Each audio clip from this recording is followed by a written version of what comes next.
সুপ্রিয় দর্শক, আসসালামু আলাইকুম। আপনাদের সবাইকে স্বাগত জানাচ্ছি এখনকার আলোচনায়। আপনাদের সঙ্গে আছি আমি সিরাজুল ইসলাম। দর্শক, মার্কিন বিমান বাহিনীর গর্বের ধন B-52 বোমারু বিমান ধ্বংস হয়েছে এবং 8 জন নিহত হয়েছে। এ ঘটনায় নতুন করে মার্কিন বিমান বাহিনীর সক্ষমতা এবং এই বিমানের কৌশলগত পরিস্থিতি নিয়ে নানামুখী প্রশ্নের জন্ম দিয়েছে। দর্শক, কেন এই বিমান দুর্ঘটনা ঘটল, এই বিমানের গুরুত্ব কি এবং ইতিহাসে এই B-52 বোমারু বিমানের আরও বড় কোনো দুর্ঘটনা ছিল কিনা, এই সমস্ত বিষয় নিয়ে আলোচনা করব। একই সাথে গুরুত্বপূর্ণ আরেকটি বিষয় থাকবে, হরমুজ প্রণালী দিয়ে এরই মধ্যে ইরান অন্তত 5টি জাহাজ চলাচল করেছে একেবারে বিনা বাধায়, মার্কিন বাহিনীর কোনো বাধা ছাড়াই। 3টি তেল ট্যাঙ্কার পাঠিয়েছে ইরান আন্তর্জাতিক জলসীমায়, অর্থাৎ সেখানে মার্কিন বাহিনীর কোনো বাধা ছিল না, এবং 2টি কার্গো জাহাজ জরুরি পণ্য নিয়ে ইরানের পানি সীমায় ঢুকেছে। তার মানে আমরা বলতেই পারি হরমুজ খুলে গেল। এর কৌশলগত গুরুত্ব কি, এর প্রভাব কি পড়তে যাচ্ছে, এবং ইরানের সাথে আমেরিকার যে সমঝোতা হয়েছে সেই সমঝোতার আলোকে আসলে কি কি হতে যাচ্ছে, এর কি কি ইতিবাচক প্রভাব পড়তে পারে, এই সমস্ত বিষয় নিয়ে মোটামুটি একটা বিস্তারিত আলোচনা করার চেষ্টা করব। আমি আশা করি আপনারা শেষ পর্যন্ত সঙ্গে থাকবেন। দর্শক, চলুন বিস্তারিত আলোচনা করি। তার আগে বলে রাখি, যদি ভিডিও ভালো লাগে তাহলে লাইক, কমেন্ট, শেয়ার করবেন এবং চ্যানেলটি সাবস্ক্রাইব করে সাথেই থাকবেন। দর্শক, চলুন বিস্তারিত আলোচনায় চলে যাই। আমেরিকার ক্যালিফোর্নিয়া অঙ্গরাজ্যের এডওয়ার্ডস এয়ারবেজে এই B-52 বোমারু বিমানটি ছিল। সেখান থেকে মার্কিন বাহিনীর পক্ষ থেকে বলা হচ্ছে এই বিমানটি পরীক্ষামূলক ফ্লাইট হিসেবে উড্ডয়ন করা হয়েছিল। বিমানটি আকাশে ওড়ার পরই একেবারে সাথে সাথেই বিধ্বস্ত হয় এবং আগুন ধরে যায়।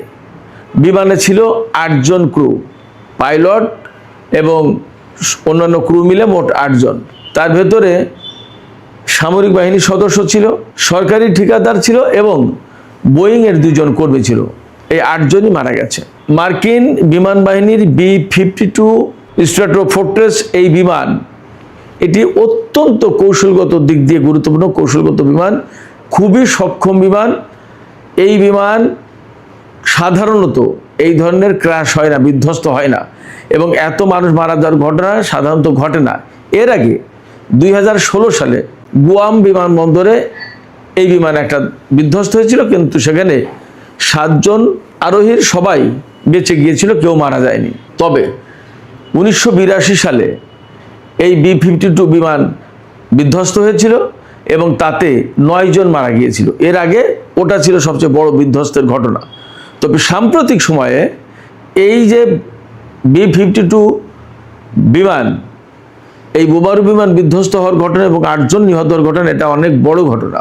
15 জন সোমবার সন্ধ্যায় এই বিমান দুর্ঘটনা ঘটেছে এবং এর পরপরই মঙ্গলবার পর্যন্ত, অর্থাৎ 16 জুন পর্যন্ত ওই বিমান ঘাঁটিটি পরিপূর্ণ ফ্লাইট, টেক অফ, তারপরে ল্যান্ডিং, সমস্ত সবকিছু বন্ধ রাখা হয়েছে, অর্থাৎ ফ্লাইটের সমস্ত কার্যক্রম বন্ধ রাখা হয়েছে। এই B-52 বোমারু বিমানের আসল গুরুত্বটা কোথায়?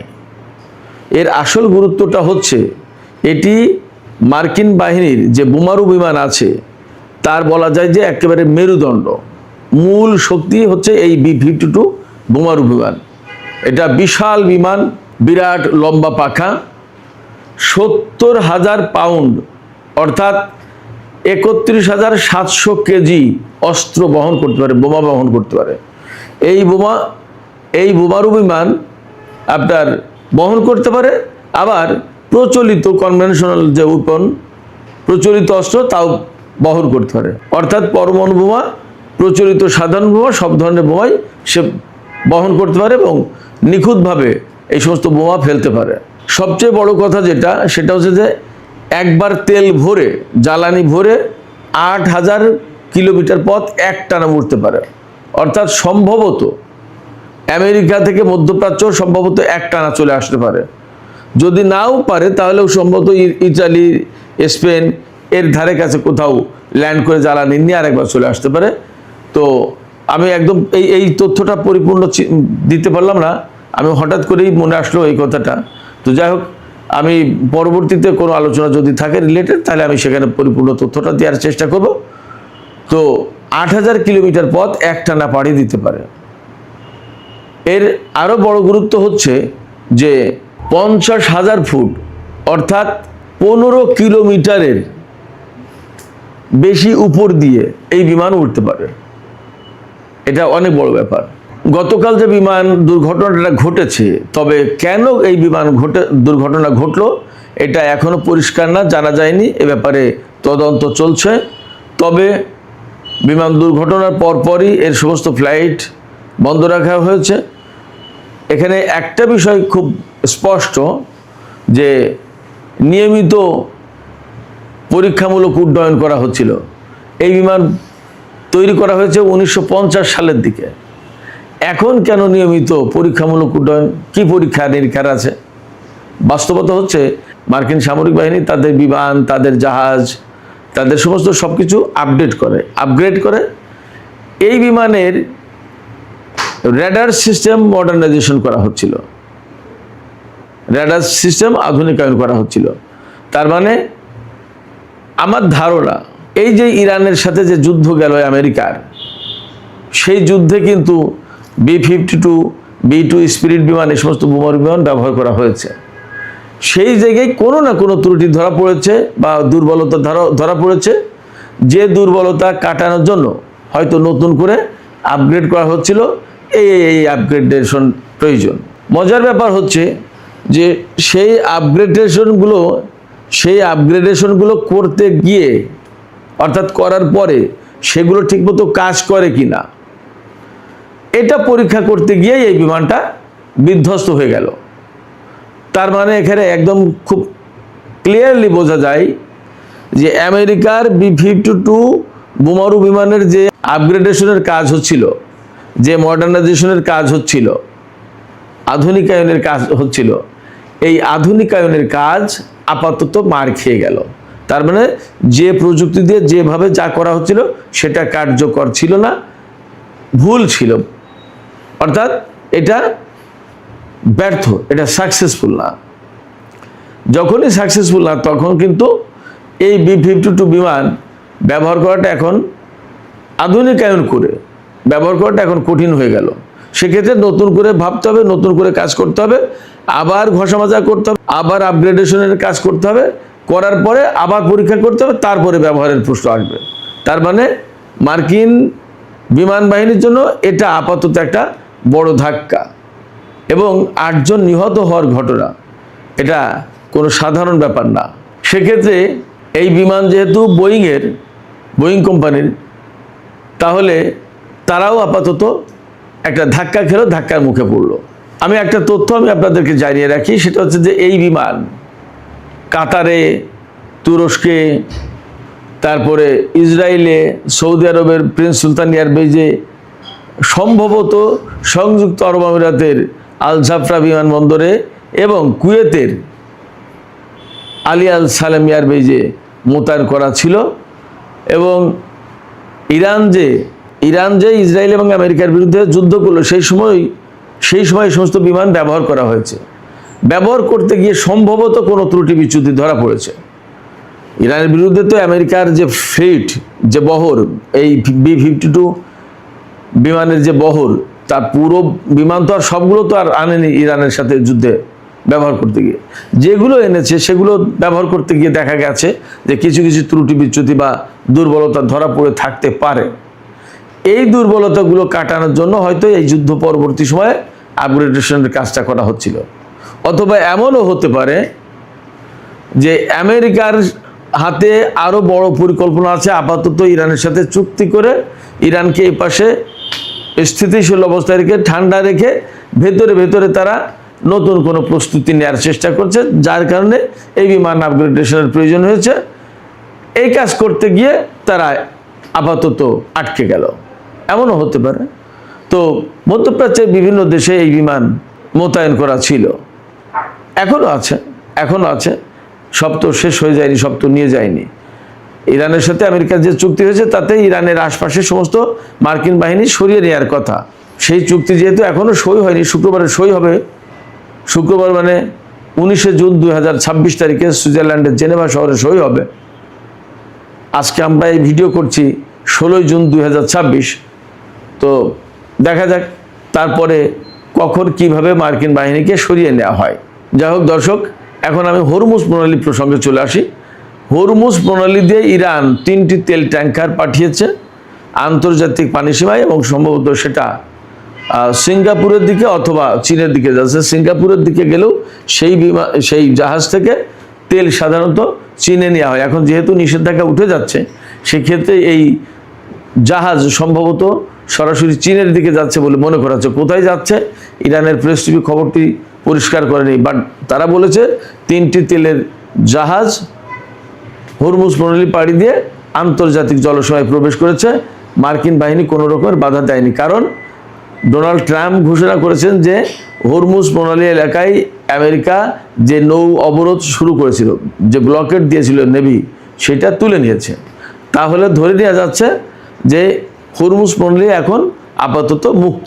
আবার 2টো কার্গো জাহাজ জরুরি পণ্য নিয়ে ইরানের পানি সীমায় ঢুকেছে, অর্থাৎ হরমুজ প্রণালী দিয়ে পারস্য উপসাগর দিয়ে ইরানের বন্দরে গেছে। কোন বন্দরে গেছে সেটাও বলেনি, বাট বলেছে যে 2টো কার্গো জাহাজ ইরানের বন্দরে ভিড়েছে। তো আমরা এ থেকে আসলেই বোঝা যাচ্ছে আপাতত শান্তির সুবাতাস বইছে। যুদ্ধবিরতি বা শান্তি চুক্তি যেটা ফাইনালি হতে যাচ্ছে, আপাতত সই হয়েছে ডিজিটালি। তো যেটা শুক্রবারে সই হবে, এরপরে আমরা ধরে নিতে পারি যে মধ্যপ্রাচ্যে বা সারা বিশ্বে আপাতত একটা স্থিতিশীল অবস্থা, শান্তিপূর্ণ অবস্থা বিরাজ করবে, যুদ্ধ আর থাকবে না। এপাশে ইসরায়েলের প্রধানমন্ত্রী বেনিয়ামিন নেতানিয়াহু বলেছেন, দক্ষিণ লেবাননে ইসরায়েলের যে সেনা মোতায়েন করা হয়েছে সেই সেনা সেখানে থাকবে, সেখান থেকে প্রত্যাহার করা হবে না। অথচ যুদ্ধবিরতি চুক্তি বা ইরানের সাথে আমেরিকার যে সমঝোতা হয়েছে, তাতে সব ফ্রন্টের যুদ্ধ বন্ধ মানেই লেবাননের সীমা থেকে ইসরায়েলি সেনা প্রত্যাহার করে নেওয়ার প্রশ্ন। তা যদি না করে তাহলে কি হবে? ইরানের পক্ষ থেকে পরিষ্কার করে বলা হয়েছে, এই চুক্তি যদি না মানে ইসরায়েল, তাহলে কিন্তু ইরান তার মতো করে ব্যবস্থা নেবে, চুক্তির তোয়াক্কা করবে না ইরান। সেক্ষেত্রে ইসরায়েল এই যুদ্ধবিরতি বা এই চুক্তিকে কিভাবে ইমপ্লিমেন্ট করতে সহযোগিতা করবে কি করবে না, সেটা এখন দেখার প্রশ্ন। এই বিষয়টাই আমেরিকার জন্য বাড়তি চাপ, ডোনাল্ড ট্রাম্প প্রশাসনের জন্য বাড়তি চাপ। দেখা যাক তারা কি করে, আমরা দেখতে চাই। তবে জেডি ভ্যান্স বা ডোনাল্ড ট্রাম্পের এই মুহূর্তের যে অবস্থা, তাতে এইরকম বোঝা যাচ্ছে তারা অবশ্যই ইসরায়েলের উপর চাপ সৃষ্টি করবে, কারণ এই চুক্তিটা আমেরিকার জন্য খুব বেশি প্রয়োজন। ইরানের জন্য যতটা প্রয়োজন তার চেয়ে বেশি প্রয়োজন আমেরিকার জন্য। ইরান চুক্তির জন্য কিন্তু মরিয়া ছিল না, চুক্তির জন্য মরিয়া ছিল আমেরিকা। এমনকি চুক্তি না করলে ইরানের উপর বোমা মারা হবে, এইরকম হুমকি পর্যন্ত দেওয়া হয়েছে। তার মানে চুক্তিটা তাদের জন্য কত বেশি প্রয়োজন সেইটা বোঝা যাচ্ছে এই কথা থেকে। আমরা কোনো মানুষকে হুমকি দিই যে আপনি এটা দেন, না হলে কিন্তু আপনার বিরুদ্ধে এটা করব, তার মানে ওইটা আমার খুব বেশি প্রয়োজন।